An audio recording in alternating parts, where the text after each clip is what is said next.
Salam, pada kesempatan kali ini kami dari kelompok 9 ingin mempresentasikan hasil dari kerja kami. Sebelum kami mempresentasikan hasil kerja kami, izinkan kami memperkenalkan nama-nama kami. Nama saya Gutlif Katoda.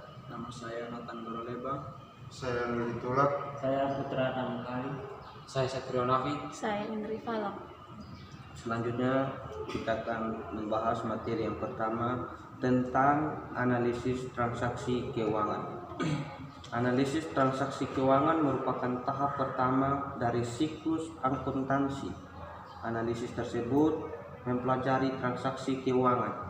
Analisis digunakan untuk mengetahui pengaruh-pengaruh dari transaksi terhadap akun-akun sehingga membentuk persamaan dasar akuntansi. Prinsip berpasangan atau double entry. Dalam persamaan dasar akuntansi, sistem akuntansi yang didasarkan atas pencatatan pengendalian, artinya setiap pencatatan pada transaksi berpengaruh pada kas untuk membayar sewaan. Ragam-ragam transaksi keuangan. Yang pertama, transaksi dengan pemilik. Transaksi dengan pemilik adalah transaksi yang terjadi antara perusahaan dan pemilik. Transaksi dengan krediator. Kedua, transaksi dengan krediator. Transaksi dengan krediator adalah transaksi yang terjadi antara perusahaan dan krediator. Transaksi yang ketiga merupakan transaksi dengan pelanggan. Transaksi ini terjadi antara pelanggan dan perusahaan. Yang kedua, pendapatan dan beban. Yang pertama, pendapatan. Dalam rangka mencapai laba, perusahaan harus menjual keluarannya. Perusahaan pengolahan atau pemanufakturan harus menjual barang atau jasa atau produk yang telah selesai diproduksi. Perusahaan dagang harus menjual barang yang telah dibelinya, dan perusahaan jasa harus menjual jasanya. Aktivitas penjualan barang atau penyerahan jasa akan dibarengi dengan penerimaan aset, baik uang maupun piutang. Naiknya aset akibat aktivitas penjualan produk perusahaan disebut sebagai pendapatan. Pendapatan dapat pula ditunjukkan oleh berkurangnya kewajiban, yakni tatkala perusahaan menyerahkan jasa kepada pelanggan yang dahulu telah membayar jasa tersebut sebelum jasa diserahkan kepadanya. Setelah jasa diserahkan, barulah diakui adanya pendapatan dan berkuranglah kewajiban kepada pelanggan. Jadi pendapatan dapat berupa kenaikan aset atau penurunan kewajiban asalkan timbul dari penyerahan barang atau jasa yang menjadi usaha normal perusahaan.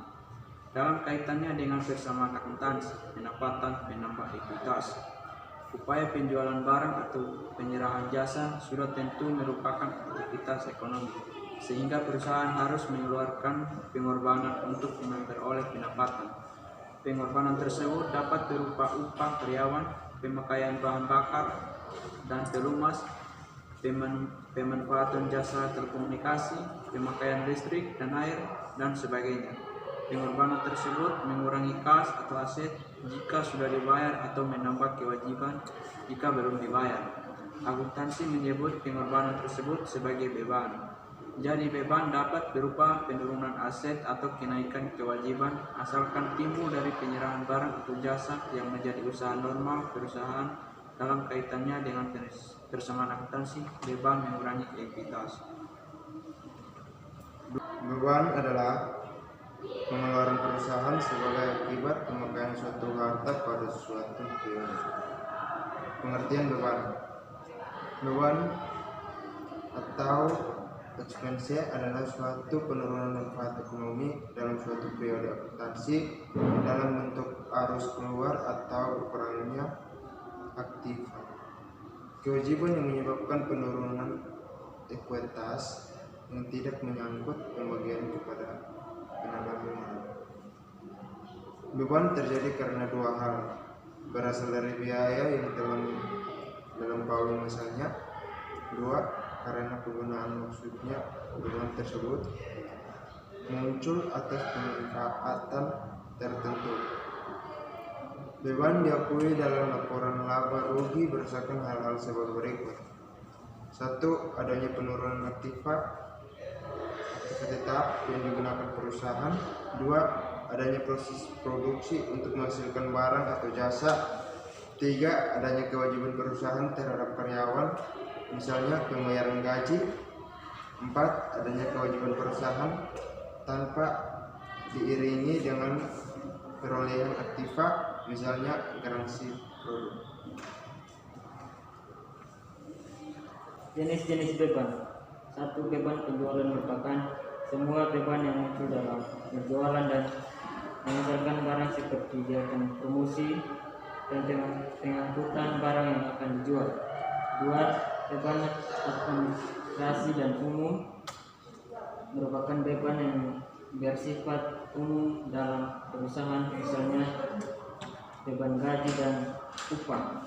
3. Beban lainnya merupakan beban yang tidak dapat dihubungkan secara langsung dengan kegiatan utama perusahaan. Laporan keuangan. Format laporan keuangan dan pengertian laporan keuangan. Laporan keuangan merupakan suatu catatan yang berisi tentang. Demikian hasil diskusi kami. Terima kasih.